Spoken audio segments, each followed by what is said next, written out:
रमता राम जपो रे प्राणी, अब तो सुन ले राम कहानी।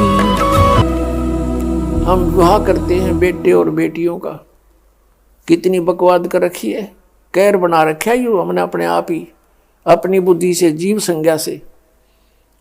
बच्चों का विवाह करना है, सिंपल वे से कर दो, ब्याह तो करना है, उनका संयोग जोड़ा जाड़ा परमात्मा का वहीं जुड़ता है, और उनका विवाह कर दो सिंपल वे से, समस्या हल हुई।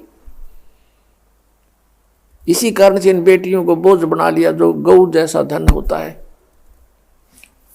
अब हमने इस तरह अपने इस पसरे हुए समाज की कुरीतियों को, रीतियों को भी ठीक करना है, तब हम हल्के होकर भक्ति कर सकेंगे। अब थोड़ा सा समय अवश्य लगेगा, लेकिन बुद्धिमान समाज को ये स्वीकारना पड़ेगा।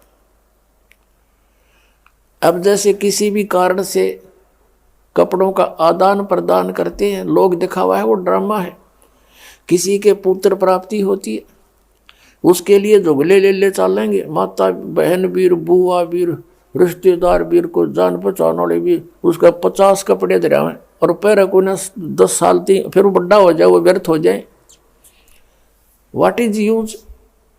तो इस तरह की जो बातें हैं, जो परंपरा पड़ी हुई है, उसको भी हमने सेट करना होगा, और तभी हम सुखी होंगे। कोई त्योहार मनाते हैं, उसके ऊपर बहन को देकर आते हैं 100-200 रुपये का, और किराया ला देते हैं 400 रुपये। अब उस बहन को क्या उन 200 रुपये के आइटम आप लेकर गए, वो वह उपलब्ध नहीं थे?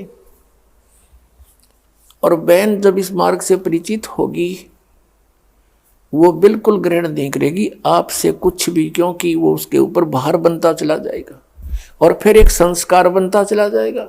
ये संस्कार हमें फिर यही पटक देता उठा करके। अब प्रसंग चल रहा है कि तन धर सुखिया कोई नहीं देखा, और जो देखा सो दुखिया हो। उदय अस्त की बात करे, मन सबका किया विवेका हो।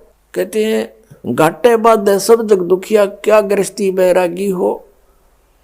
गृहस्थी तो लाभ हानि में वही दुखी, क्योंकि लाभ हो गया तो फिर सो चिंता उसको, इसको कहाँ लगाऊं।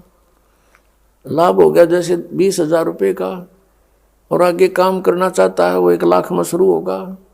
80,000 रुपये कर्जा ले लिया, काम ठीक चला नहीं, सर दर्द हो गया। उस लाभ से फिर हानि होगी, वो चिंता। लाभ हुआ जब चिंता, किसको कहाँ सेट करूं, और हानि तो आपे चिंता का विषय है। घाटे बाद यानी हानि लाभ से सब जग दुखिया, के गृहस्थी बैरागी हो। जैसे घर त्याग कर जंगल में जा बैठा, वन में बैराग ले लिया, और वहां जाके क्या होगा, जाती भूख लगेगी। सर्दी है तो सर्दी दुखी करेगी, वर्षा आएगी, वर्षा, ओले आगे ओले टाट में लगेंगे। फिर उसके लिए उसने वहां सारा सांग जोड़ना पड़ेगा, कोई झोपड़ी भी डाल लेगा या कोई गुफा बनावेगा। भूख लगी रोटी मांगने के लिए गांव में आवेगा, बता सारा सांग जो का, तो फिर क्या फायदा वहां जाने का। परमात्मा कहते हैं डेरे डंडे खुश रहो, और खुश रह ले नहीं मोक्ष। दुर्प्रहलाद पार हो गए, फिर डेरे में के दोष।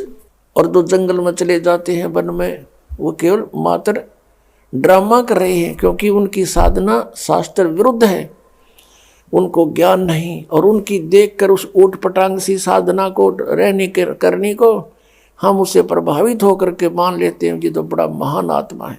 परमात्मा बताते हैं अपनी अमृतवाणी में, केले की कोपीन है जो फूल पान फल खाही, और नरक का मुख नहीं देखते जो बस्ती निकट ना जाही। वो जंगल के रोज हैं, और मनुष्यों बिद के जाही, निस्दिन फिर उजाड़ में भगवान मिले नाही। एक व्यक्ति बता रहा था कि मैं इधर चला गया ऋषिकेश साइड में, वहां कुछ व्यक्ति बैठे थे, 30-40 वर्ष पहले की बात है। और उनसे मैंने पूछा आप कैसे वहां बैठे हो। उन्होंने बताया कि इस जंगल में एक बहुत बड़ा महात्मा रहता है, नीवस्त्र रहता है, और केवल केले के पत्तों से अपने गुप्तांग को ढक के रखता है, और वो कभी कभी बाहर को निकलता है, जिसको दर्शन हो जाए उसका बेड़ा पार हो जाता है। हम देख रहे हैं कि शायद आ जावे। तो उनमें से एक कह रहा था कि एक दिन मैं ऐसे ऐसे यहाँ बैठा था, अचानक वो निकल आए और मुझे देखते ही एकदम वापस फिर गए और भाग कर बहुत गहरे जंगल में चले गए। दर्शन हो जाते तो बेड़ा पार हो जाता। और कहते हैं वो कहीं मांगने नहीं आता, वही फल पत्ते फूल वगैरह खा करके रहता है।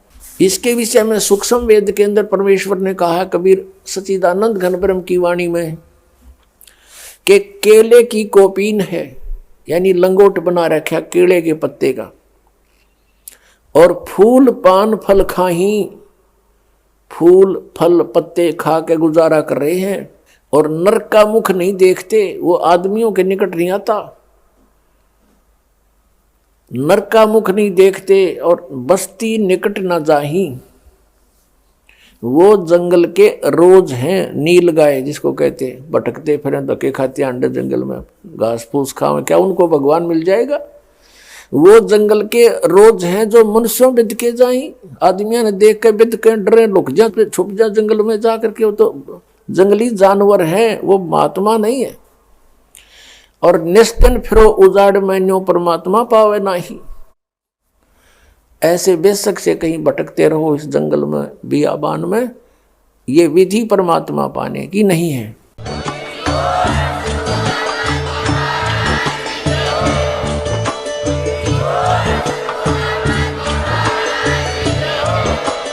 आप सुन रहे थे जगत गुरु तत्वदर्शी संत रामपाल जी महाराज जी के मंगल प्रवचन। अधिक जानकारी के लिए विजिट कीजिए हमारी वेबसाइट www.jagatgururampalji.org। संत रामपाल जी महाराज जी के शुभ आशीर्वाद से पूरे विश्व भर में 500 से भी ज्यादा नाम दीक्षा केंद्र हैं, जिन पर संत रामपाल जी महाराज जी द्वारा ऑनलाइन निशुल्क नाम दीक्षा दी जा रही है। अपने नजदीकी नाम दीक्षा केंद्र का पता करने के लिए संपर्क करें 8222880541।